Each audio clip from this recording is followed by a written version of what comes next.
فأعوذ بالله من الشيطان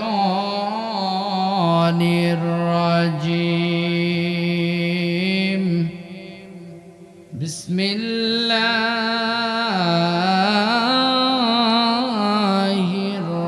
الرحمن الرحيم.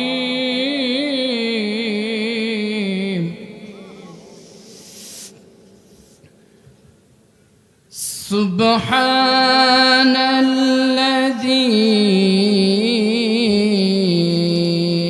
أسرى بعبده ليلا من المسجد الحرام.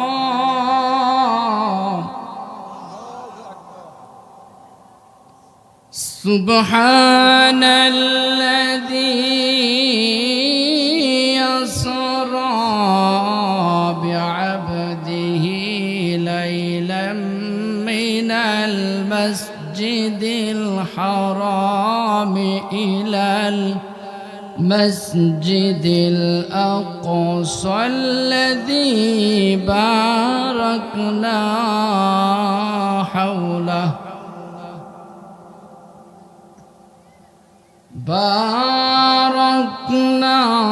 حوله لنريه من آياتنا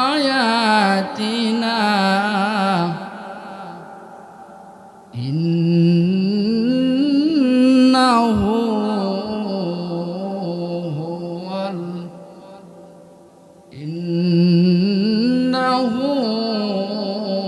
هو السميع البصير.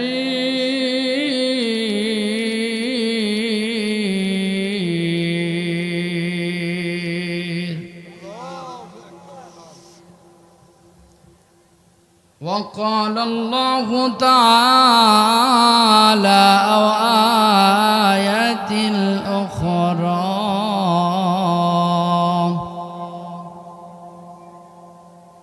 فأوحى إلى عبده ما أوحى.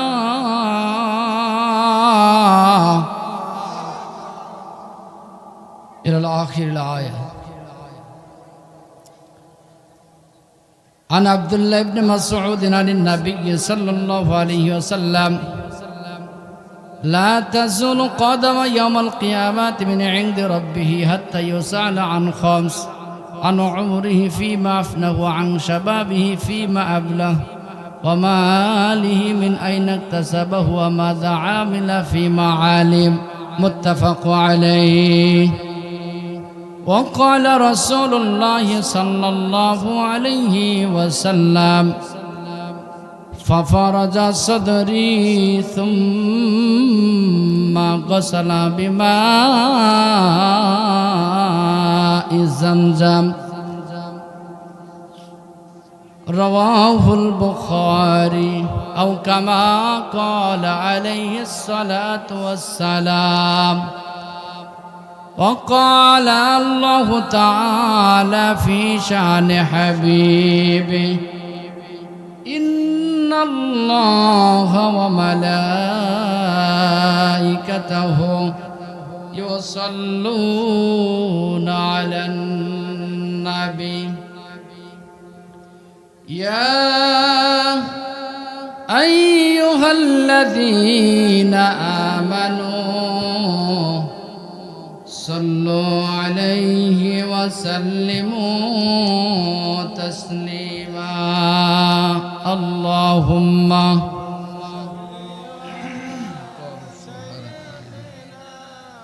أشهد أن لا إله إلا الله وعلى آله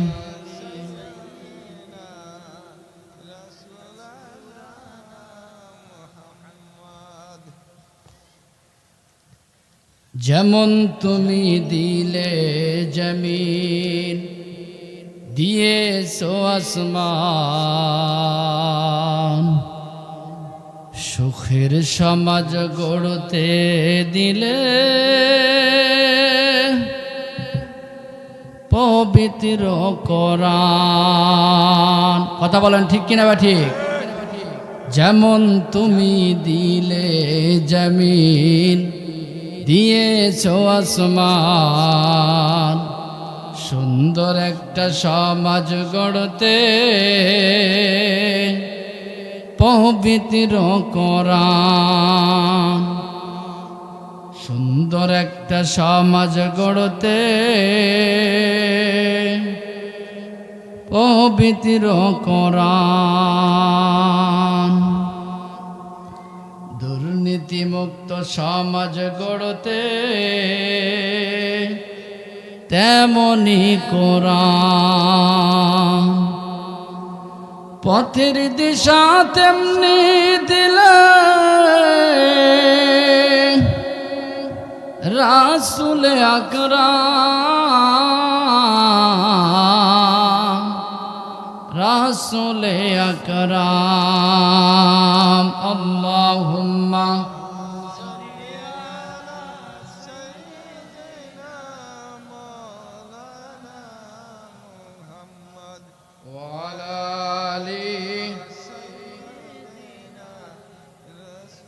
মাওলানা মুহাম্মদ।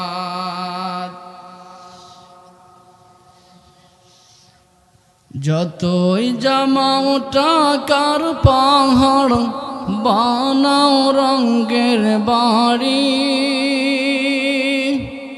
চলে যেতে হবে রে মন এই দুনিয়া সারি। কথা বলেন ঠিক কিনা?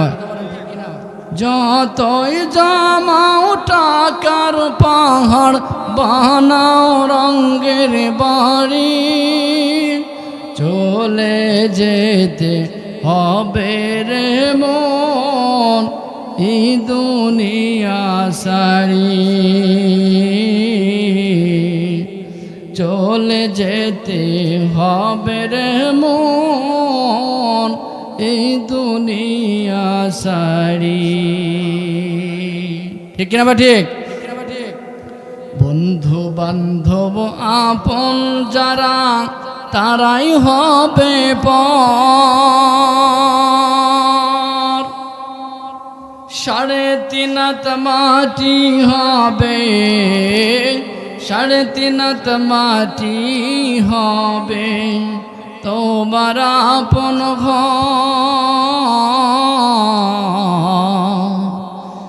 তোমার আপন ঘর।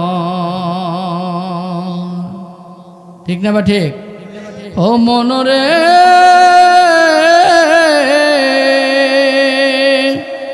পাপের জগৎ চাইরা রে মন, পাপের জগৎ চাইরা রে মন, নামাজ কালাম ধরো সময় থাকতে খালিস দিলে, তওবা আজি করো সময় থাকতে খালিস দিলে, তওবা আজি করো। এই কুরআনুল কারীম দিয়ে বক্তব্য হবে, কারণ কি? কারণ আল্লাহ বলতেছেন ফাযাক্কির বিল কুরআনি মান ইয়াখাফু ওয়াঈদ।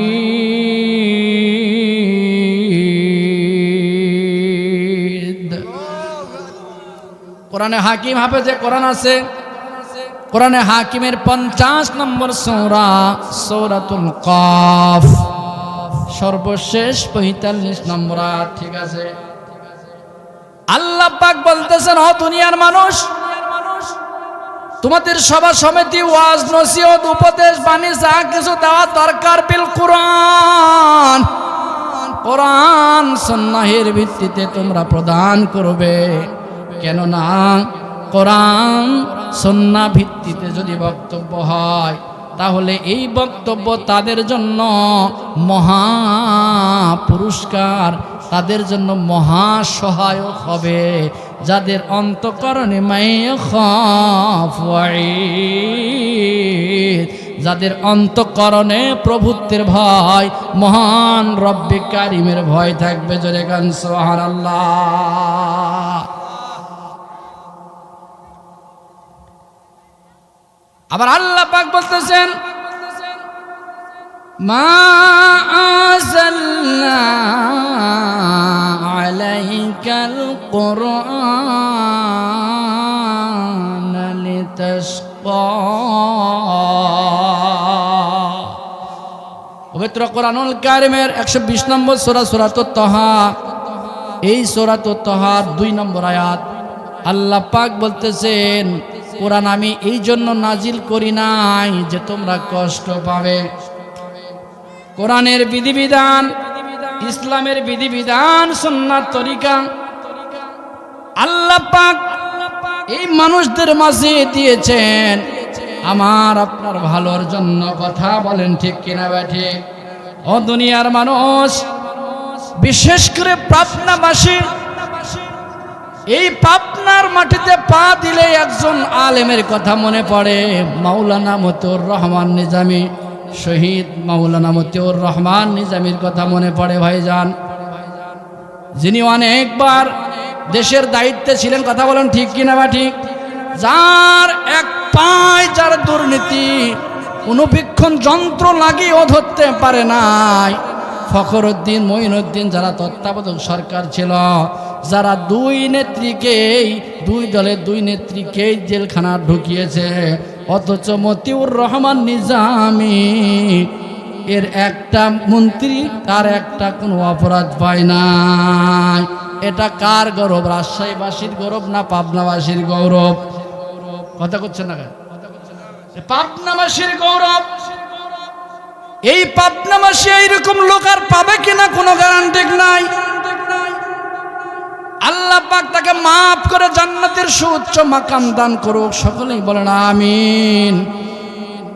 তো এইরকম মানুষগুলোর ভিতরে আল্লাহর ভয় যখন সৃষ্টি হয়ে যাবে, আর এইরকম মানুষগুলোকে কোরআন সঠিক পথে পৌঁছানোর জন্য কোরআন যথেষ্ট হবে। কথা বলেন ঠিক কিনা? আর এই সমস্ত মানুষদেরকে কষ্ট দেওয়ার জন্য আল্লাহ পাক কোরআনে হাকিম নাজিল করেন নাই, কোরআনে হাকিম নাজিল করেছেন যে সমস্ত মানুষেরা পথহারা, পথভ্রষ্ট, অন্ধকার শূন্যের মধ্যে হাবুডুবু খায়, আইয়ামে জাহিলিয়াতার, বর্বরতার, অসভ্যতার, যারা কোনটা হালাল কোনটা হারাম, কোনটা জায়েজ কোনটা না জায়েজ এইরকম কোনো জ্ঞান গর্ব তাদের ছিল না। সেই যুগে জৈবিক চাহিদা পূরণ করার জন্য একটা নারীর প্রয়োজন হতো। সেই নারীটা কার মা, কার বোন, কার খালা ইত্যাদি দেখার কোনো প্রয়োজন ছিল না। সেই যুগকে বলা হয়, ইসলামের ইতিহাসে আদ-দুরুসুল আরবিয়াতে বলা হয় আইয়ামে জাহিলিয়া, অন্ধকারাচ্ছন্ন যুগ। জোরে বলেন ঠিক কিনা? এই ভাই, সমস্যা পেশাব পায়খানা? হ্যাঁ, পেশাব পায়খানা হলে তো যেতেই হবে। আর কিছু লোক বলতেছে আমরা তো অনেকে বিড়ি খাই, একটু সুযোগ সুবিধা দিবে না হুজুর? ঠিক আছে, বিড়ি খাওয়া জায়েজ আছে? হ্যাঁ, আরে জায়েজের পক্ষে কতজন দাঁড়া যাবে নি? এখানে দাঁড়া যাবে না কতজন? টানতে টানতে ফতোয়া নিয়ে যেতে যেতে চলে যাবেন মাকরু। বলবেন মাকরু, বলবেন না? মোবা, চাচা বলছে মোবা কয়। কুল্লু মুশকিরিন হারাম, যত নিষেধাজ্ঞা দ্রব্য আছে সবগুলো হারাম। হারাম হারাম হারাম। আমার বাপ খালেও হারাম, আমার মা খালেও হারাম। তাহলে বাপের বিরুদ্ধেই বললাম, আপনাদের বিরুদ্ধে বলিনি। বাপে যদি খায় সেটাও হারাম। এটা হারামের অনেকগুলো লজিক আছে, কোরআনে অসংখ্য দলিল আছে, তো আছেই, এবং যুক্তিও আছে। সর্বশেষ কথা হলো, ওটা কি আপনার শরীরের জন্য উপকার না ক্ষতিকর? আর কোনো দলিল লাগবে? যেটা শরীরের জন্য ক্ষতিকর হয়, যেটা অর্থ সম্পদের অপচয় হয়, এটা আবার জায়েজ না জায়েজ প্রশ্ন করার সুযোগ আছে? সুযোগই তো নাই। যাই হোক, সে বিড়ি খাওয়ার যদি যেবার চান তাহলে সে এমনভাবে যাবেন পাশের লোকজনকে বুঝতে না পারে, ঠিক না ভাই? ঠিক না ভাই? আর যাদের একান্ত পেশাব পায়খানাতে বাঁধবে তাদেরকে তো তারা তো যাবেই। যাই হোক, কোরআন এমন একটা কিতাব যে কিতাবের আল্লাহ পাক বলতেছেন যে কিতাব সম্পর্কে, যে কিতাব দিয়ে বক্তব্য, ওয়াজ, নসিহত, সভা সমিতি হবে, আর সেটা মানুষদেরকে কষ্ট দেওয়ার জন্য আল্লাহ পাক নাজিল করেন নাই। করেছে নাকি? ইন্না হাদাল কোরআন ইহদি লিল্লাতি হি আকওয়াম। আবার সূরা বানী ইসরাঈল 9 নম্বর আয়াতে আবার আল্লাহ পাক বলতেছেন এটা এমন একটা কিতাব যেটা মানুষদেরকে সরল, সঠিক, মজবুত পথের দিকে অগ্রসর করায়। সুবহানাল্লাহ, সুবহানাল্লাহ। এমন কোরআন থেকে 17 নম্বর সূরা, হুজুর ঠিক না? 17 নম্বর সূরা কিনা? একটু আমার সাথে হেল্প করেন, যেহেতু এটা কোরআনের ক্লাস, ঠিক না? আমরা ছাত্র শিক্ষক সবাই আন্ডারস্ট্যান্ডিং হবো, সবাই আন্দাজে প্রদান হবো, এখান থেকে কিছু নিয়ে যাবো ইনশাআল্লাহ। তাহলে কোরআনে হাকিমের কয় নম্বর সূরা? আচ্ছা, কয় নম্বর সূরা? 17 নম্বর সূরা। সবাই একটু বলি, সূরাতুল বানী ইসরাঈল। এটা 15 নম্বর পারার প্রথম পৃষ্ঠাতে আছে। ভাই প্রথম পৃষ্ঠাতে আছে। তো এই সূরার আলোকে আমরা কিছু কথা বলবো, যেহেতু আজকের দিনটা গুরুত্বপূর্ণ একটা দিন, রাত চলতেছে ভাই, হ্যাঁ ঠিক না ভাই? ঠিক, গুরুত্বপূর্ণ একটা রাত চলতেছে, আর সমসাময়িক বাস্তবতার বিষয়ের উপর আলোচনা করাই আমাদের আলোচক দ্বারা বক্তা আমাদের কাজ, দায়িত্ব। অন্য বিষয়ে অন্য দিনে হবে, আর এই বিষয়ে আজকে চলে গেলে মৌসুমে যদিও আর আলোচনা না হয়, তা আবার কোন সময় আবার আলোচনা করে। যদিও ইসলামের প্রত্যেকটা বিধিবিধান 12 মাসই যে কোনো সময় বলা চলে, কিন্তু কি আসলে হয়? মৌসুমেই খাওয়া হচ্ছে না সেই ফল, আবার অন্য ফলের সময় খাবো বললেই হবে? হ্যাঁ, একমত বাবাজিরা, একমত?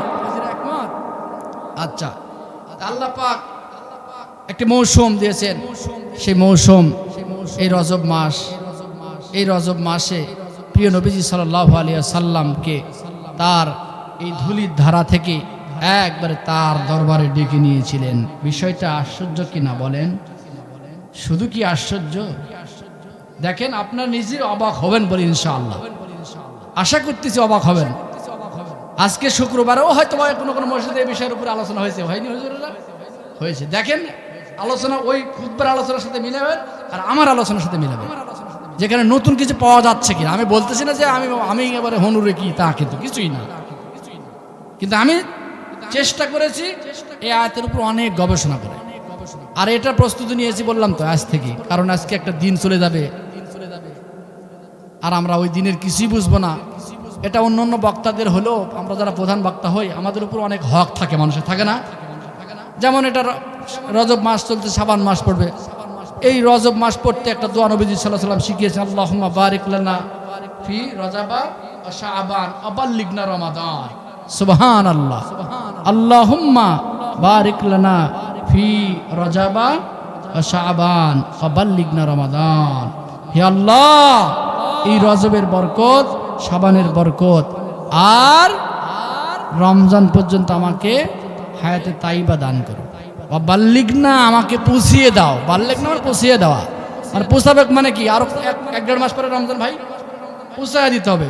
তার মানে হলো আল্লাহ আমাকে রমজান পর্যন্ত বেঁচে রাখবো আপাতত।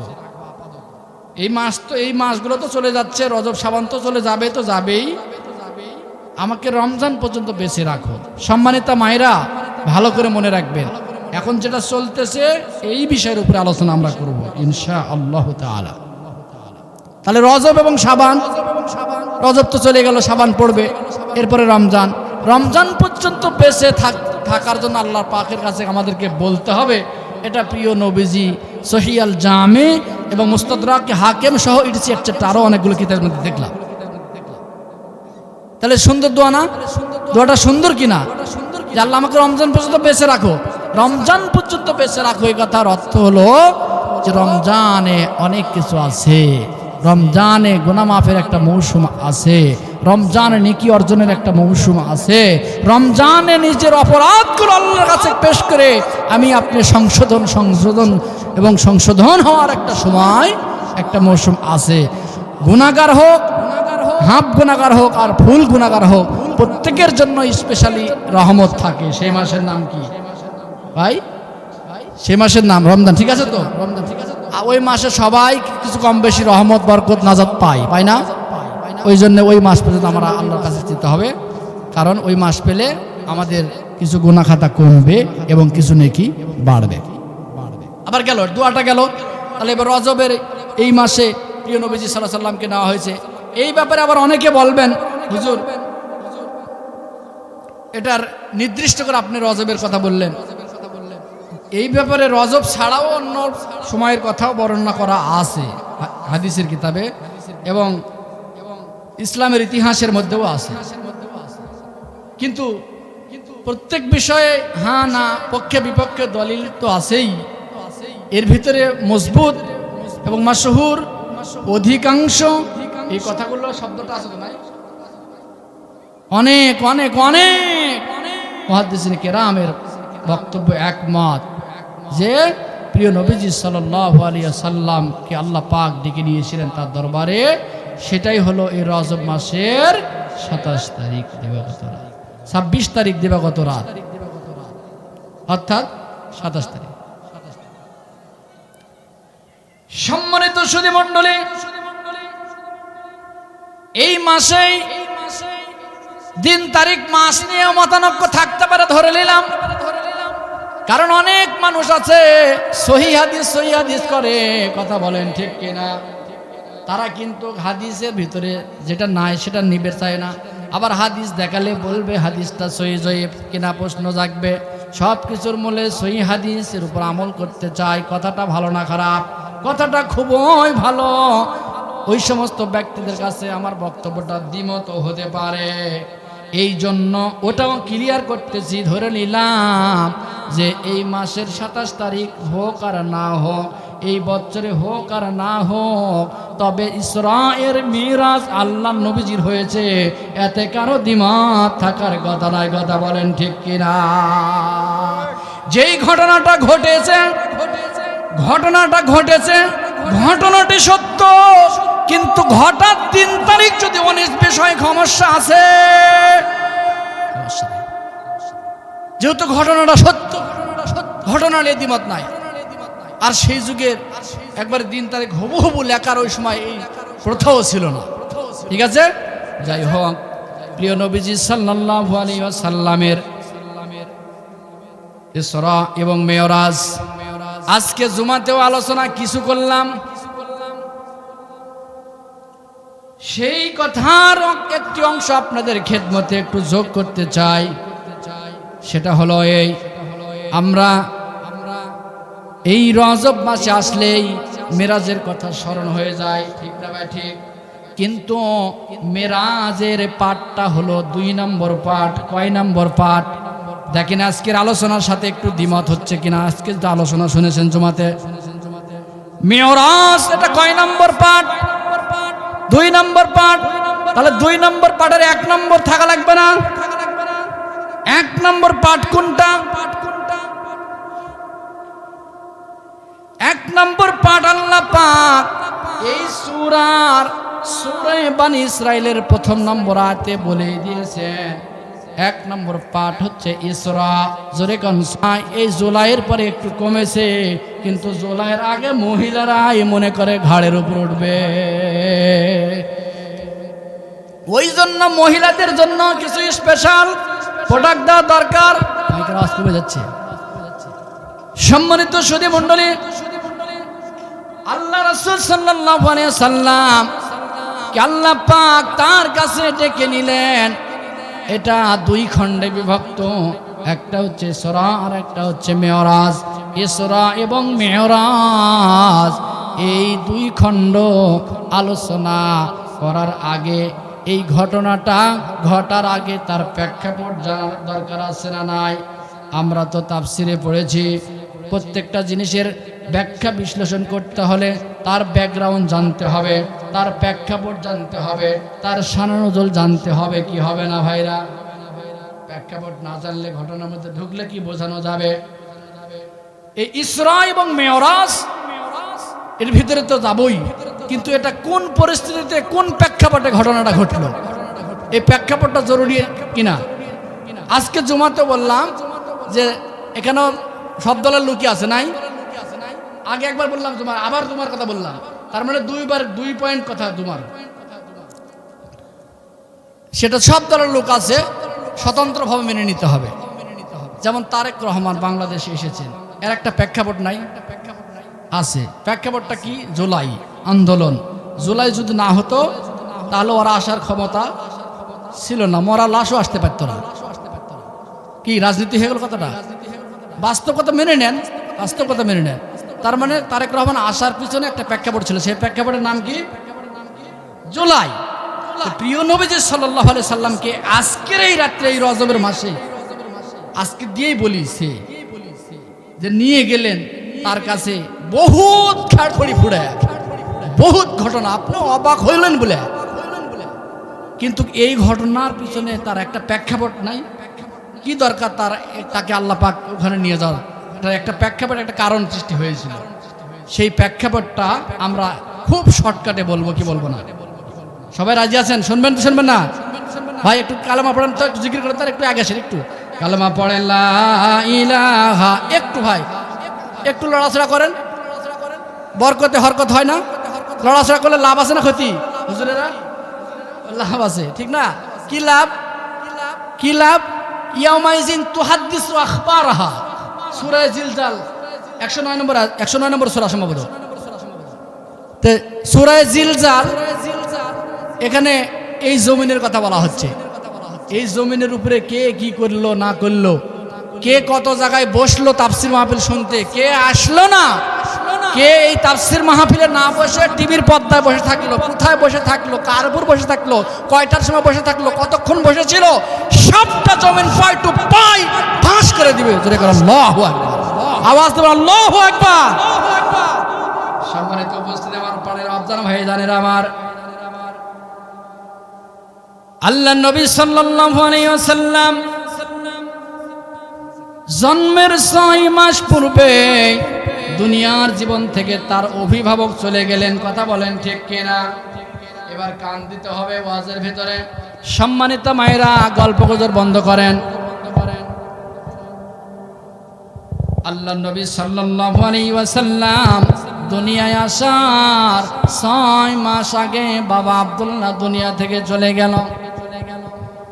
প্রিয় নবীজি দুনিয়াতে আসলেন, আসার আবার 6 বছর পরে মাও দুনিয়া থেকে চলে গেল, ঠিক না ভাই?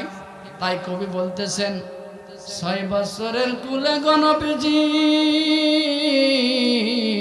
হারাইলেন মায়ের মন, পয়দা হয়ে দিনের নবী না দেখিলেন বাবার মুখ,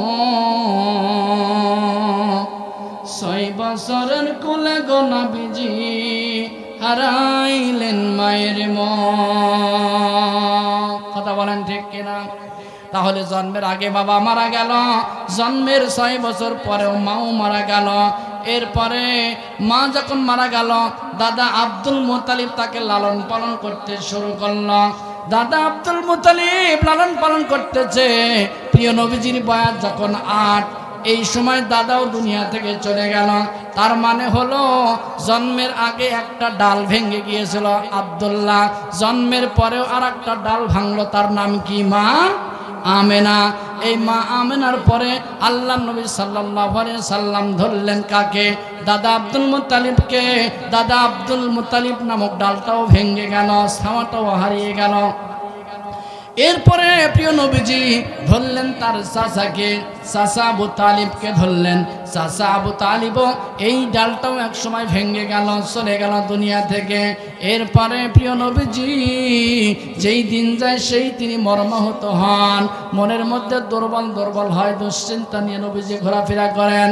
কিন্তু অনেক সময় নবীজিকে সামা দিতে শুরু করলেন তার মুহতারামা স্ত্রী খাদিজাতুল কুবরা রাদিয়াল্লাহু তাআলা আনহা। সুবহানাল্লাহ। সম্মানিত মা,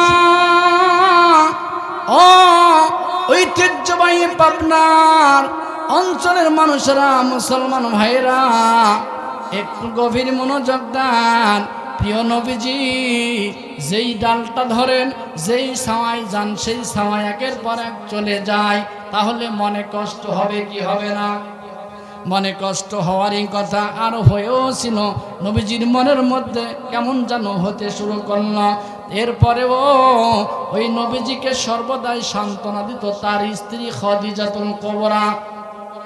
আমার মা, আপনাদের তো স্বামী আছে, আপনারা স্বামীদেরকে কি পরিমাণ মহব্বত করেছেন, আর স্বামীদেরকে মহব্বত করলে কি হবে আর না করলে কি হবে, আলোচনা ভিতরে তার টের পাবো। তবে এখনকার অংশে আমরা জেনে নিই খাদিজাতুল কুবরা রাদিয়াল্লাহু তাআলা আনহাকে খাদিজার কারণে তার গায়ে কেউ হাত দিতে পারত না। তার কারণ খাদিজাতুল কুবরা সেই মক্কার ধনীদের মধ্যে ৩ নম্বর স্থান ধরে। আল্লাহু আকবার। এমন পাওয়ারফুল অর্থ সম্পদওয়ালা একজন মহিলা ছিল, তার নাম খাদিজাতুল কুবরা। প্রিয় নবীজির মুহতারামা স্ত্রী এই খাদিজাতুল কুবরা বলতো, মুহাম্মদ তুমি দিনের দাওয়াত দিতে থাকো, দেখি আমি বেঁচে থাকতে তোমাকে কে কি বলে, আমার জীবন থাকতে তোমাকে কেউ কিছু বলতে পারবে না। তিরমিজির একটা হাদিসের মধ্যে দেখলাম দাদা আব্দুল মুতালিবও এমন একটা শব্দ ব্যবহার করেছিল। দাদা বলেছিল, ও নাতি, আমাকে মাটির তলে গেড়ে দেওয়ার আগ পর্যন্ত বেঁচে থাকতে তুমি মুহাম্মদকে কেউ একটা টু শব্দ দিতে পারবে না, তোমার গায়ে কেউ আঘাত দিতে পারবে না। এটা কিন্তু দাদাও বলেছিল। তিরমিজির সহিহ সনদে হাদিস এসেছে। সম্মানিত সুধী মণ্ডলী, আমি আলোচনা করতেছি কি ইসরা এবং মেরাজের ভেতরে ঢুকবো, কিন্তু এইরকম আশ্চর্য ঘটনাটা ঘটলো কোন প্রেক্ষাপটে, সেই প্রেক্ষাপটটা বলতেছি। খারাপ লাগতেছে? আওয়াজ দিয়ে বলেন ঠিক না বা ঠিক?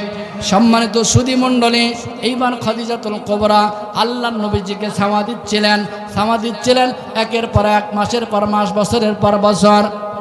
আবার এই খাদিজাতুল কুবরা প্রিয় নবীজিকে এতটাই ছাওয়া দিয়েছিলেন, এতটাই তাকে গার্ড দিয়েছিলেন, সিকিউরিটি দিয়েছিলেন যে প্রিয় নবীজির মুহতারামা স্ত্রী খাদিজাতুল কুবরা রাদিয়াল্লাহু তাআলা আনহাকে আল্লাহ পাক তার আচার ব্যবহার চাল চলন দেখে খাদিজা তার মুহতারাম স্বামী মুহাম্মদ সাল্লাল্লাহু আলাইহি ওয়াসাল্লামকে যেইভাবে মেনে নিয়েছিল, আল্লাহ আশ্চর্য হয়ে খুশি হয়ে ওই খাদিজাতুল কুবরাকে সালাম দিয়েছেন। জোরে গান সুবহানাল্লাহ। আসমান থেকে একজন মহিলাদের জন্য সালাম আসা কম কথা মনে করেন? ও আমার মা ও বোনেরা, আপনারা মনে করেন যে নারী হয়ে জন্মগ্রহণ করেছি, কতই না বড় বিপদ, কতই না খারাপ, কতই না জ্বালা, কিন্তু আজকের জ্বালারে জ্বালা দূর হবে। একটু স্মরণ করেন, মহিলা ছিল খাদিজাতুল কুবরা, তাকে আসমান জমিনের মালিক সেই রব্বে কারীম তাকে সালাম দিয়েছেন। সালাম সালাম, জোরে জোরে কান সুবহানাল্লাহ। আর বাকি কথা না হয় পরেই বলি। তাহলে এইভাবে এটা সূরা আহজাবের ৪৪ থেকে ৪৬ নম্বর আয়াতের মধ্যে এই তথ্যটা পাবে। তাহিয়াতুহুম ইয়াওমা ইয়ালকাউনাহু সালাম,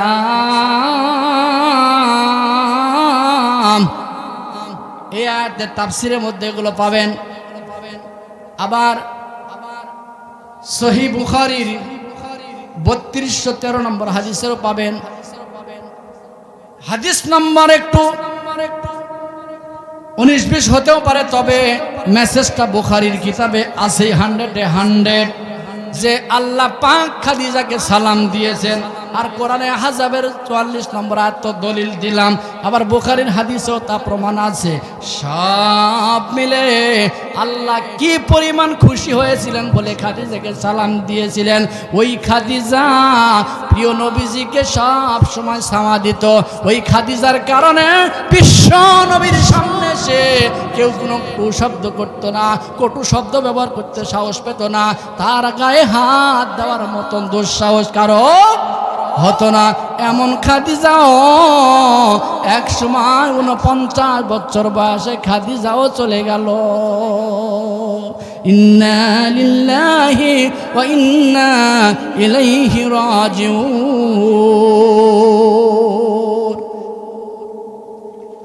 আর কিছু থাকলো নবীজি, এবার কেমন হবে আপনি ভাবেন তো, 1 সেকেন্ড ভাবেন, মুরাকাবা মুশাহাদায় মাথা থাপড়া ভাবেন যে বিশ্বনবীর একের পর এক যেই ডাল ধরতে, যেই ছাওয়ার নিচে যেত, যেই যাকে ছাতা হিসেবে ব্যবহার করতো, সেই একের পর এক কি হচ্ছে, আউট হয়ে যাচ্ছে, চলে যাচ্ছে অটোমেটিকই। আপনার যদি এক মাসের মধ্যে বাপ গেল, মা যায়, ভাই যায়, চাচা যায়, খালু যায়, এভাবে যদি 1 মাসের মধ্যে আপনার যা ভরসার ছিল সব যদি চলে যায়, আপনার একটা লাশ হিসেবে ঠাঁট হিসেবে টানা থাকবে, খালি ভিতরে কিছু থাকবে। কারণ কি, মানুষের সবচেয়ে সমস্যা হয় মানসিক সমস্যা। মানসিক সমস্যা মর্মাহত অবস্থায় প্রিয় নবীজি ভুগতেছিলেন। এই সময় বুখারীর, সহিহ বুখারীর 349 নম্বর হাদিস। আর দলিল শুরু করে দিয়ে আমাদের আলোচনা ভেতর, আর দলিল ছাড়া কথা বলা যাবে না। হ্যাঁ, তো সহিহ বুখারীর 349 নম্বর হাদিসের আলোকে সেখানে এসেছে প্রিয় নবীজি সাল্লাল্লাহু আলাইহি সাল্লাম এইরকম মর্মাহত অবস্থায় কাবার হাতিমে, হ্যাঁ, কাবা চত্বরে এক ঘরের মধ্যে প্রিয় নবীজি শুয়ে আছে। মানে ঘুম আসতেছে না, ঘুম আসতেছে আবার যাচ্ছে, মানে যেরকম হয় এক কথায় চেষ্টা হচ্ছে ঘুমানোর জন্য, কিন্তু মনের মধ্যে তো শান্তি নাই। কেউ তো আর নাই, দিনের দাওয়াত কীভাবে দিব, কে আমাকে ভরসা দিবে, কে আমাকে সাপোর্ট দিবে, এইরকম দুশ্চিন্তায় এবার ঘুমাচ্ছিল। যাই হোক, হতে হতে প্রিয় নবীজি সাল্লাল্লাহু আলাইহি সাল্লামের ঘুম ঘুম ভাব, এক বর্ণনায় ঘুমিয়েছেন, আবার এক বর্ণনায় ঘুম ঘুম ভাব। এই সময় ওই ঘরের ছাদ ফাঁকা হয়ে গেল। আশ্চর্য কিনা, জোরে বলেন আশ্চর্য কিনা। একটা ঘরের ছাদ ফাঁকা হয়ে যাচ্ছে, ঘরের জান্না কাপড় দরজা সবই তো আছে। এবার নবীজি সাল্লাল্লাহু আলাইহি সাল্লাম তাকিয়ে দেখতেছে ওই দিক দিয়ে জিবরিল নামতেছে। সুবহানাল্লাহ, সম্মানিত মা বোন বলেন সুবহানাল্লাহ। আজকের রাতের এই ঘটনা বলতেছি, কালকে রাতের ঘটনা বলবো না। আবার এই মাহফিল যদি কালকেও করতাম তাহলে এই কথা হয়তো বা নাও বলতাম। যাই হোক, জিবরিল নামতেছে। তখনই প্রিয় নবীজি সাল্লাল্লাহু আলাইহি সাল্লাম অবাক হইলেন, আজকে কিছু একটা আশ্চর্য ঘটনা ঘটবে, নইলে ছাদ ফাঁকা হয়ে যাচ্ছে। ওই ছাদ দিয়ে নামলেন, সেখান থেকে নিয়ে প্রিয় নবীজি সাল্লাল্লাহু আলাইহি সাল্লাম ফাখারাজা ফি সদরি, ওখান থেকে প্রিয় নবীজি সাল্লাল্লাহু আলাইহি সাল্লামকে বের করে নিয়ে যে ফিল মাইস জামজাম, 49 নম্বর হাদিস বলতেছে বুখারী 300, ওখান থেকে বাহিরে নিয়ে যে আবার হাতিমের কাছে নিয়ে যে জমজম পানি দিয়ে তাকে পাক পবিত্র করা হবে। কিন্তু কিভাবে করবে, তার বুকটা এখান থেকে এই পর্যন্ত ছিঁড়ে ফেলা হলো। ছিঁড়তে অস্ত্রপাতি লাগলো না, ডাক্তার লাগলো না, কবিরাজ লাগলো না, রক্ত বের হলো না, সেলাই করার প্রয়োজন হলো না, আবার অটোমেটিক হয়ে গেল। ঘটনাটা কি আশ্চর্য না অনাশ্চর্য? আশ্চর্য। চিরে সেখান থেকে ইমান, সেখান থেকে কল, এগুলো সব পরিষ্কার করে ইমান এবং হিকমাত দিয়ে পরিপূর্ণ করে তার ইনজিলের পাওয়ার দিলেন। পাওয়ার কি দিলেন? ইনজিলের পাওয়ার দিলেন। ধরেন যে 6 ভোল্টের ছিল, আগে 6 ভোল্ট ছিল, পরে কিছু করে 12 ভোল্টে করলেন। কেন 12 ভোল্ট করলেন?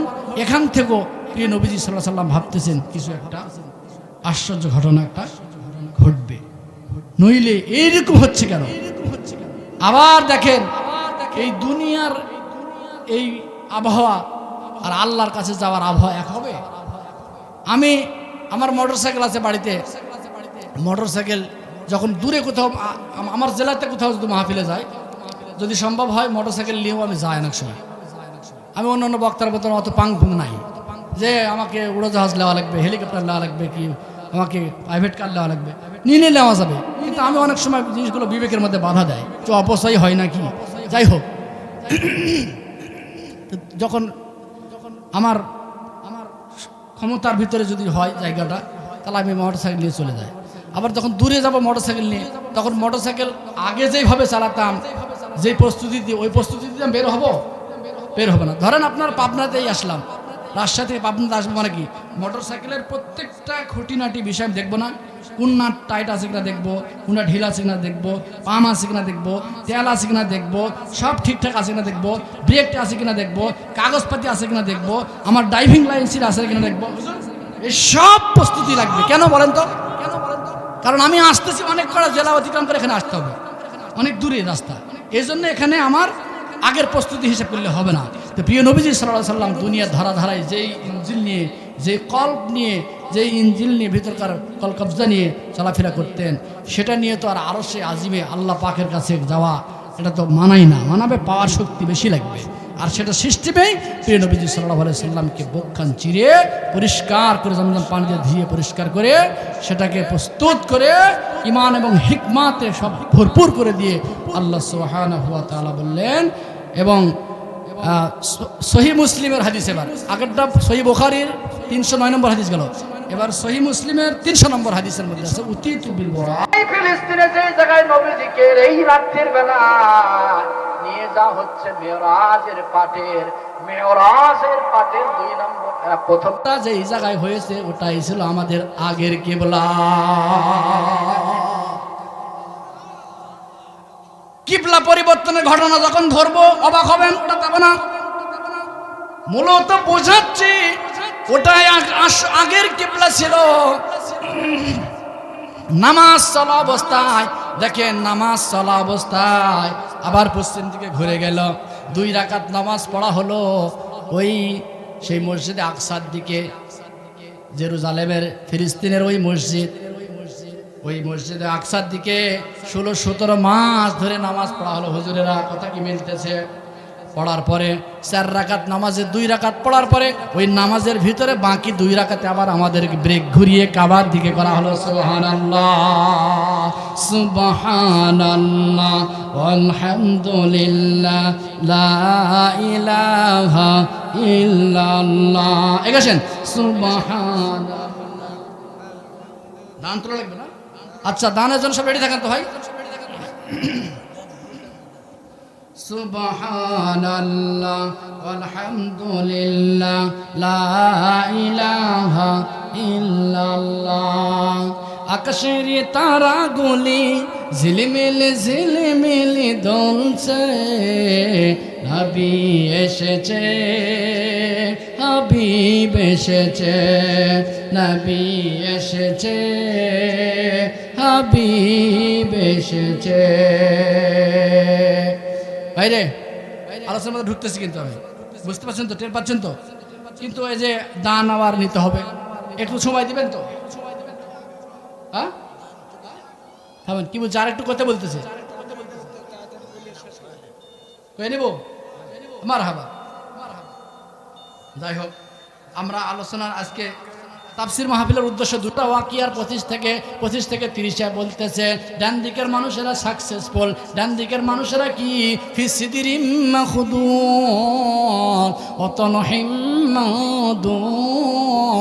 তারা ডান দিকেরা কত সৌভাগ্যবান যে তাদের জন্য অনেকগুলো ফলমূল রয়েছে, কলা রয়েছে, আবার শীতল সন্ধ্যা, শীতল হাওয়া রয়েছে, এভাবে সুন্দর একটা আরামদায়ক পরিবেশ রয়েছে।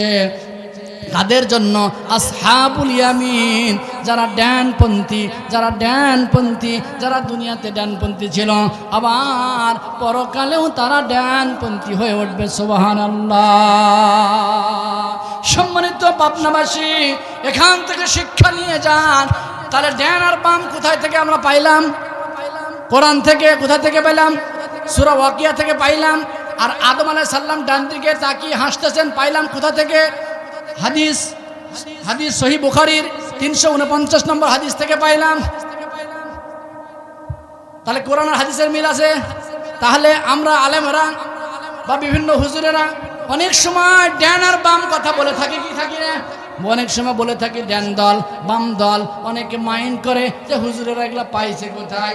আসলে ডান বাম এর কথা আছে কোথায়? যারা বলেন কোথায়? কোরআন ধন্য আজি ধন্য, আল কোরআনের জন্য, ধন্য আজি ধন্য কোরআন সুন্নাহের জন্য। কোরআন মোদের মাথার মুকুট, কোরআন মোদের জীবন, ঠিক কিনা? কোরআন ছাড়া হবে, কোরআন ছাড়া হবে জাহান্নামের কারণ। ধন্য আজি ধন্য আল কোরআনের জন্য। তাহলে ডান বাম কোথায় আছে? কোরআনের জন্য। তাহলে আদম আলাইহিস সালাতু সালামও দেখিয়ে দিলেন, ডান দিকে যারা রুহু থাকবে এরা হচ্ছে জান্নাতি রুহু, বাম দিকে যারা থাকবে জাহান্নামী রুহু। তাই তো কাঁদতেছেন দেখে।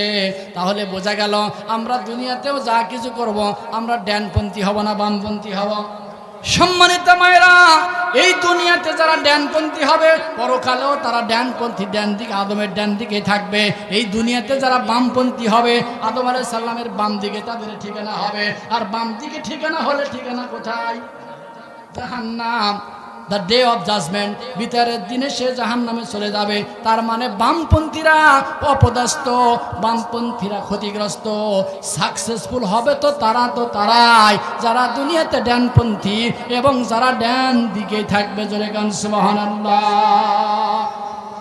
সম্মানিত উপস্থিতি, এইবার আদম আলাইহিস সালাতু সালাম প্রিয় নবীজি এবং জিবরিলকে মারহাবা বললেন, আহলান সাহলান বললেন, দোয়া করে দিলেন, যাও আমার ছেলে যাও, দোয়া করে দিলেন। এবার দ্বিতীয় আসমানে গেটে চলে গেল। সুম্মা আরাজা ইলা সামাই সানিয়া। এবার দ্বিতীয় আসমানের গেট মানে এক আসমান ভেদ করে এবার যেতে হবে কয় নম্বর আসমানে? 2 নম্বর আসমান। 2 নম্বর আসমানে ঢুকতে পারবেন না, ওখানেও গেট আছে, ওখানেও গেটে পাহারাদার আছে, গেটটা বন্ধ। ওখানেও অনুমতি আবার আগের মতন শুরু হয়ে গেল। আগের মতন আবার প্রশ্ন করা হলো, কে? জি বললাম, আনা জিবরিল। আমার মাকা, আপনার সাথে কে? বলছে মুহাম্মাদুর রাসূলুল্লাহ সুবহানাল্লাহ। একই প্রশ্ন করা হচ্ছে, আল্লাহ কি আপনাদেরকে আসতে বলেছে? হ্যাঁ, আল্লাহর অনুমতি, আল্লাহ তো আমাদেরকে নিয়ে আসতেছেন। এরপরে আসমানের গেট খোলা হচ্ছে, ওখানেও আবার 70,000 ফেরেশতা একটা করে গেটে পাহারা দেয়। সুবহানাল্লাহ। ওখানে গিয়ে উঠে দেখতেছেন হযরতে ইয়াহইয়া আলাইহিস সালাম। কে দেখতেছেন? ঈসা এবং ইয়াহইয়া আলাইহিস সালাম। তাদের সাথে সাক্ষাৎ হলো, তারা দোয়া করে দিল মহানবী সাল্লাল্লাহু আলাইহি সাল্লামকে। এরপরে ওখান থেকে ইলা সামাই সালাসা সালিসা, এবার তৃতীয় আসমানে চলে গেল। তৃতীয় আসমানের গেটেও প্রশ্ন উত্তর হলো, কে? উত্তর দেওয়া হলো, কেন এসেছো? উত্তর দেওয়া হলো। এবার আল্লাহর অনুমতি কি আছে? হ্যাঁ। এবার সব উত্তর শেষে তৃতীয় আসমানের গেটেও দেওয়া হলো। তৃতীয় আসমানের গেটে গিয়া সেখানে ইউসুফ আলাইহিস সালামের সাথে সাক্ষাৎ। জোরে গান সুবহানাল্লাহ। ইউসুফকে দেখে প্রিয় নবীজি অবাক হয়ে গেলেন। এত সুন্দর স্বাস্থ্য চেহারা, এত সুন্দর চেহারা, আল্লাহর এত সুন্দর সৃষ্টি দুনিয়াতে দেখেছেন। আবার তৃতীয় আসমানে গিয়েও ফেরেশতা জিবরিল এবং মহানবী সাল্লাল্লাহু আলাইহি সাল্লাম অবাক হয়ে গেলেন। জোরে গান সুবহানাল্লাহ। পৃথিবীর অর্ধেক সৌন্দর্য ইউসুফ আলাইহিস সালামকে দেওয়া হয়েছে। আরো অবাক হবেন, বুখারীর অনেকগুলো হাদিস যে মুহাম্মদ সাল্লাল্লাহু আলাইহি সাল্লামকে সৃষ্টির সর্বশ্রেষ্ঠ জীব, তো জীব আবার সৌন্দর্যের দিক দিয়েও সর্বসেরা। সুবহানাল্লাহ। আমরা তো ইউসুফের কথা খালি শুনি, কিন্তু সেরা কে? মুহাম্মদ সাল্লাল্লাহু আলাইহি সাল্লাম। এবার তৃতীয় আসমানের কথাবার্তা হলো। চতুর্থ আসমানে গেলেন, সেখানেও নবীদের সাথে সাক্ষাৎ হলো। চতুর্থ আসমান থেকে পঞ্চম আসমানে গেল, সেখান থেকে কথাবার্তা হলো। পঞ্চম থেকে ষষ্ঠ আসমানে মুসার সাথে সাক্ষাৎ হলো। সপ্তম আসমানে ইব্রাহিম আলাইহিস সালামের সাথে সাক্ষাৎ হলো। এবার সপ্তম আসমানের পরে সিদরাতুল মুনতাহা পর্যন্ত চলে গেল। সুবহানাল্লাহ, সুবহানাল্লাহ। সম্মানিত উপস্থিতি, তার ইসরা এবং মেরাজ এই জায়গায়, এই অংশের ভিতরে তার ইঞ্জিল ছিল, বাহন ছিল কয়েক ধরনের। কোনো বর্ণনা এসেছে যে জিবরিলের পরের উপর দিয়ে নবীজি গেছে, কোনো বর্ণনা আছে একটা সিঁড়ি এসেছে, কোনো বর্ণনা তো আর বোরাকের কথা তো আছেই। এইভাবে বিভিন্ন রকম যানবাহনের মাধ্যমে যে কোনোভাবে আল্লাহ পাক নিয়েছেন। কে নিয়েছেন? প্রিয় নবীজির কি হয়েছে? মেরাজ হয়েছে। প্রিয় নবীজি কোথায় গিয়েছেন? মেরাজে গিয়েছেন। প্রিয় নবীজি মেরাজে যান নাই, প্রিয় নবীজিকে মেরাজে নেওয়া হয়েছে। এখানেও একটা আমরা ভুল করি। প্রিয় নবীজি কোথায় যান নাই? মিরাজে যান নাই, প্রিয় নবীজিকে মিরাজে নিয়ে যাওয়া হয়েছে। হুজুর পার্থক্য কি? প্রিয় নবীজি মিরাজে গিয়েছে মানে তার ইচ্ছা স্বাধীন না, তার ইচ্ছা স্বাধীনের ভেতরে কিছু নয়, সম্পূর্ণটা আল্লাহ পাকের কুদরত, আল্লাহ পাকের আদেশের উপর নির্ভর করতেছেন। সম্মানিত উপস্থিতি, ওখান থেকে সিদরাতুল মুনতাহা গেলেন, যেটা এই দুনিয়ার আসমানেরও সর্বশেষ বর্ডার আর উপরেরও সর্বশেষ বর্ডার, ওটা সর্বশেষ সীমানা। ওখান থেকে উপরের অংশ ওখানে আসবে, নিচের অংশ ওখানে যাবে, নিচেরটা ওর উপরে যাবে না, উপরটা ওর নিচে আর নামবে না। এরকম একটা বর্ডার, তার নাম সিদরাতুল মুনতাহা। কি বললাম? সিদরাতুল মুনতাহা একটা বড়ই গাছ, সর্বশেষ সীমা। সেখানে গিয়ে দেখলেন যে মালাকুল মাউত তারা চেয়ারের উপরে হিলান দিয়ে বসে আছে। আর সেখানে একটা গাছ দেখলেন, সেই গাছের উপর অসংখ্য অসংখ্য রং দেখলেন। ওই অসংখ্য রঙে এক এক সময় এক এক রং ধারণ করতেছে। আর ওই গাছের এত পাতা ছিল, সেই পাতাগুলো হাতির কানের সমানে, সব বুখারীর হাদিস। ওই গাছের কি পাতাগুলো ছিল হাতির কানের সমানে সমানে, আর ফলগুলো ছিল মটকির সমানে বড় বড় ফল। কোথায়? ওই সিদরাতুল মুনতাহায়, ওই সীমানা ওই গাছের ফল। সম্মানিত উপস্থিতি, এই পৃথিবীর সমস্ত মানুষের নাম, কোনো কোনো বর্ণনা এসেছে পৃথিবীর সমস্ত মানুষের নাম ওই গাছের পাতায় লেখা আছে। মালাকুল মাউত সর্বদাই এভাবে ফলো করে আসেন, যখন যায় যেই নামের পাতাটা পেকে মাটিতে পড়ে যায়, সঙ্গে সঙ্গে আল্লাহ পাকের নির্দেশে তার জীবনটা কবজ করে নেয়। জোরে কান সুবহানাল্লাহ। এইভাবে গিয়ে আল্লাহর কাছে চলে গেলেন। ওখান থেকে সিদরাতুল মুনতাহার পরেও কোনো কোনো বর্ণনা চলে গেছে, আল্লাহর কাছে চলে গিয়েছেন। ওখান থেকে দিয়ে জান্নাত জাহান্নাম বিভিন্ন রকম দেখলেন এবং 5 ওয়াক্ত সালাত নিয়ে আসলেন। আর 14 দফা নিয়ে আসলেন। কত দফা? 14 দফা। এখন যেমন জাতীয়বাদী দল বিএনপির ভাইরা 31 দফা একটা চার্ট বের করেনি, 31 দফার একটা চার্ট। 31 দফার চার্টটা কি জন্য বের করেছে? দেশ পরিচালনা করতে হলে এই জিনিসগুলো ওরা দিবে জাতিকে। তার মানে দফাগুলো কি জন্য হয়? দেশ চালানোর জন্য। তো প্রিয় নবীজি সাল্লাল্লাহু আলাইহি সাল্লামকে সেখানে নিয়ে যেয়ে 14টা দফা দেওয়া হয়েছিল। 14টা দফা কি জন্য? তার বাকি জীবনে দেশটা পরিচালনা করার জন্য এই 14টা দফা লাগবে। সম্মানিত সুধী মণ্ডলী, তাহলে আমাদের যে অংশ থেকে ওখান থেকে সব ঘুরে এসে 50 ওয়াক্ত নামাজ, সেটা মাইনাস হতে হতে, বললাম অনেক বড় ঘটনা, মাইনাস হতে হতে 9 বার গিয়ে 5 ওয়াক্ত হয়েছে। 5 ওয়াক্ত হলেই কি হবে? মা ইউবাদদালুল্লাহু, আল্লাহ পাক বলতেছেন যে 5 ওয়াক্ত নামাজটাকে আল্লাহ পাক 50 ওয়াক্তের নেকির সমান করে দিলেন। সুবহানাল্লাহ। আগে ছিল 50, পরে হলো 5। 5 হলেই কি হবে? 50 ওয়াক্ত নামাজ পড়লে যে নেকি হতো, সেই নেকি আবার আল্লাহ পাক আমাদেরকে দিবেন। তাহলে নবীজি সাল্লাল্লাহু আলাইহি সাল্লাম আমাদের জন্য ভালো করেছেন না খারাপ করেছেন? সম্মানিত উপস্থিতি, আবার আত্তাহিয়াত পড়ি না আমরা? আত্তাহিয়াত ওই জায়গায় আল্লাহ পাক এর কাছে আমাদের প্রিয় নবীজি সাল্লাল্লাহু আলাইহি সাল্লাম নিয়ে গেলেন।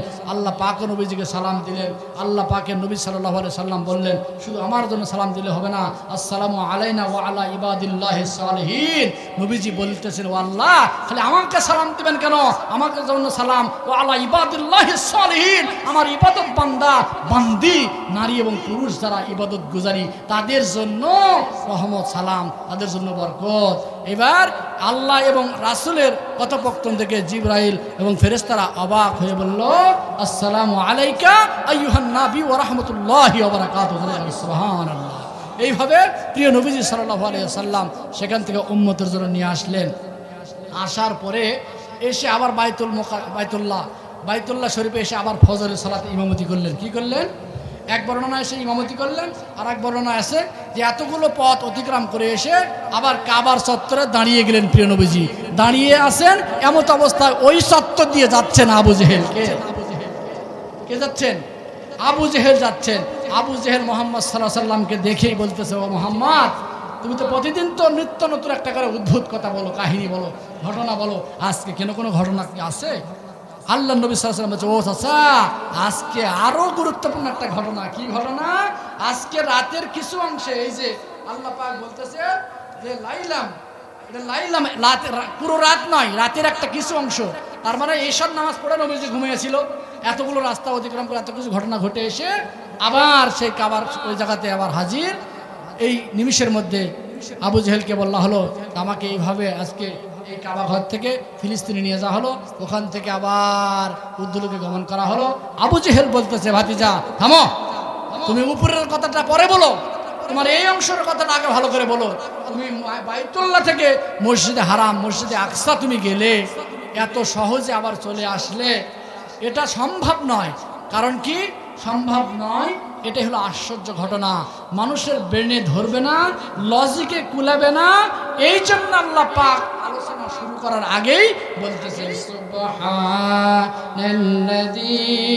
আসরা বিআবদিহি লাইলাম মিনাল মাসজিদিল হারাম ইলাল মাসজিদিল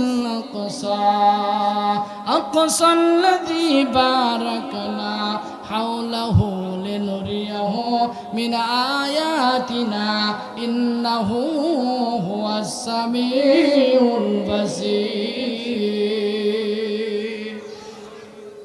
এতগুলো ঘটনা মাথায় ধরবে না, এটা পুরোপুরি গায়েবের বিশ্বাস। কোরআন বলতেছে আমাদেরকে মেনে নিতে হবে, কিন্তু আবু জেহেল মানতে চায় না। আবু জেহেল বলছে যে ঘটনা কি তাই? যদি ঘটনা তাই হয় তাহলে এই ঘটনাটা আমি পুরো মক্কায় অলিতে গলিতে সব জায়গায় ছড়িয়ে দিব, কেউ বিশ্বাস করবে না, সবাই তোমাকে মিথ্যাবাদী বলবে, তোমাকে ধোঁকাবাজি বলবে, তোমাকে সবাই শিক্ষা দিবে। এইভাবে একটা সুযোগ নিল কে? কি ঘটনা খারাপ লাগতেছে ভাই? আবু জেহেল সুযোগ নিল যে এতদিন মুহাম্মদ সাল্লাল্লাহু আলাইহি সাল্লামকে আমরা কিছু করতে পারিনি, এর বিরুদ্ধে অনেক কিছু আমরা মানুষের কাছে বলেছি, কিন্তু কাজ হয়নি। আজকে এটাই প্লাস পয়েন্ট। আজকের জমিনও হিসাব করলে দেখা যায়, কোনো মানুষ যদি ইসলামী দল বলেন, ইসলামী লোক বলেন, কোনো একটা কথা বললে তার বিপক্ষে দলেরা ওটাকে প্লাস পয়েন্ট নেই, ঠিক না? ওটাকে প্লাস পয়েন্ট মনে করে, ওটাকে প্লাস পয়েন্ট মনে করে এমনভাবে ওই ইস্যুটা নেয় যে মনে হয় ওই লোকটাকে একবার ধুয়ে নামাবে। শেষ পর্যন্ত হয় কি জানেন? হিতের বিপরীত হয়। কারণ মানুষ তো আর বোকা এখন নাই, মানুষ এখন বুঝতে শিখেছে। মানুষ যখন বলবে অমুক ইসলামী দল এই করলো সেই করলো, মন্দিরে গেল এই করলো ওই করলো, না রোজা পূজা ইত্যাদি সমান সমান করলো, এইভাবে অপপ্রচার করতে গিয়ে শেষ পর্যন্ত এদের জনপ্রিয়তা বেড়েই গেল, যেমনটি মুহাম্মদ সাল্লাল্লাহু আলাইহি সাল্লামেরও ঘটে গিয়েছিল। এইবার আবু জেহেল বলল, মুহাম্মদ তুমি মসজিদে আকসা থেকে আল্লাহর কাছে গেছো, ওটা পরে, ওটা তো পরে কথা। তুমি এই বাইতুল্লাহ থেকে মসজিদে আকসা ফিলিস্তিনে গেলে, আবার ওখান থেকে গেলে তো গেলে এত কিছু ঘটনা ঘটে, রাতের কিছু অংশে আবার তুমি মক্কায় চলে আসলে, এটা হতে পারে না। তোমার এই ঘটনা কি আমি বলে বেড়াবো? মানুষদের মার কানে কানে কি দিব? এবার প্রিয় নবীজি সাল্লাল্লাহু আলাইহি ওয়াসাল্লাম বলে, ও আমার চাচা, ইয়া আম্মি, হে চাচা, হ্যাঁ আপনি নির্দ্বিধায় বলতে পারেন। এইবার আবু জেহেল কি আনন্দ, তার মনের মধ্যে আনন্দ জোয়ার বয়ে গেছে। এটা প্লাস পয়েন্ট। কার বিরুদ্ধে? নবীর বিরুদ্ধে। চিন্তা করা যায়, যার পা হতে মাথা পর্যন্ত কোনো অপরাধ নাই, এমন নবীকে নিয়ে যদি ষড়যন্ত্র হয়, তাহলে ওই নবীর উম্মত যদি আমি আপনার দাবি করি, তাহলে সিরাতে ইবনে হিশাম গ্রন্থের মধ্যে এসেছে আমাদের প্রিয় নবীজিকে একটা নয় দুইটা নয় 16টা অপবাদ দেওয়া হয়েছে। কতটা অপবাদ? 16টা অপবাদ দেওয়া হয়েছে। তাহলে যার পা হতে মাথা পর্যন্ত কোনো অপরাধ নাই, তার বিরুদ্ধে 16টা অপবাদ, তার মধ্যে একটা অপবাদ কাজ্জাব, মিথ্যাবাদী। এখনো যেমন অনেক মানুষ হুজুরদেরকে বলে হুজুরেরা মিথ্যাবাদী, হুজুরেরা মুনাফিক, এই সেই নাম রটনা নিয়ে মানুষ ব্যস্ত থাকে কি থাকে না? সম্মানিত সুধী মণ্ডলী, আমাদের প্রিয় নবীজির হয়েছে, তাই আমরা তার উম্মত, আমাদের উপর তো আসবে। প্রিয় নবীজির উপরে 16টা এসেছে, আমাদের উপর তো 6টা আসা লাগবে। যদি আমাদের উপর 6টা না আসুক, 3টা তো আসবে, 3টা না আসুক, 2টা তো আসবে, 2টাও আসলো না, একটাও অপবাদ আসলো না, তার মানে নবীজির তরিকার মধ্যে আমরা নাই। যদি নবীজির তরিকার মধ্যে থাকি, ওই সূত্রটা প্রয়োগ করেন, ওই সূত্র অনুযায়ী মুহাম্মদ সাল্লাল্লাহু আলাইহি সাল্লাম এর খাঁটি উম্মত হতে হলে প্রিয় নবীজি শিয়াবে আবি তালিবে 3-4 বছর মধ্যে অবরুদ্ধ ছিল, তাহলে নবীজিও জেল খেটেছে। আপনি তার উম্মত বলে দাবি করতেছেন, আপনি তো জেল তো খাটলেন না, আপনার বিরুদ্ধে কোনো মামলাই নাই, তার মানে নবীর উম্মত হওয়া গেল না।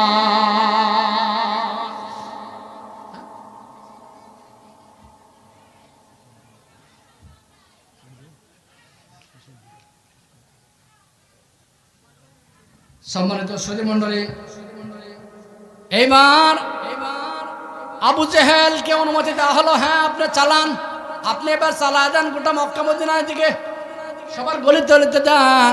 এবার আবু জেহেল বুদ্ধি করলো, চালাকি করলো। এটা বুখারী হাদিস বলতেছি, সরাসরি বুখারী হাদিস, এটা 4709 নম্বর হাদিস। কি হচ্ছে গো ভাই?